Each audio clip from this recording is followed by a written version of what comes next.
কি চাও আমার কাছে? কিছু তো চাইনি আমি। চাওনি তা ঠিক, তবু কেন এমন ঝড়ের মতো ডাক দাও? জানি না। ওদিকে দেখো, রোদ্দুরের উপর মতো জল, তোমার চোখের মতো দূরবর্তী নৌকো, চতুর্দিকে তোমাকেই দেখা। সত্যি করে বলো কবি, কি চাও আমার কাছে? মনে হয় তুমি দেবী। আমি দেবী নই। তুমি তো জানো না তুমি কে। কে আমি? তুমি সরস্বতী। শব্দটির মূল অর্থে যদিও মানবী, তাই কাছাকাছি পাওয়া। মাঝে মাঝে নারী নামে ডাকি। হাসি পায় শুনে, যখন যা মনে আসে তাই বলো, ঠিক নয়? অনেকটা ঠিক। যখন যা মনে আসে। কেন মনে আসে?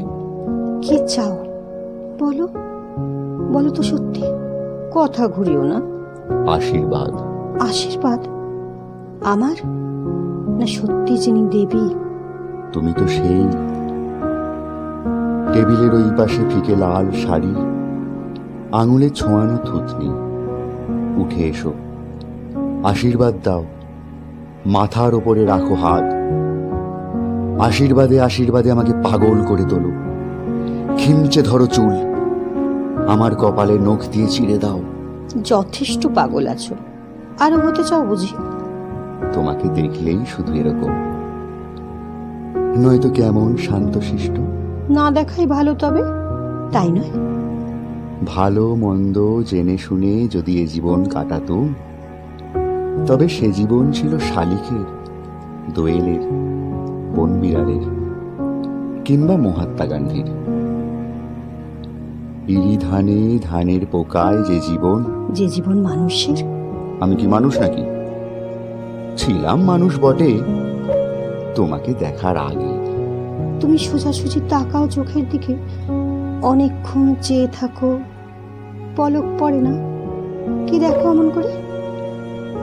তোমার ভিতরে তুমি। শাড়ি সজ্জা খুলে ফেললে তুমি, তার আড়ালেও যে তুমি।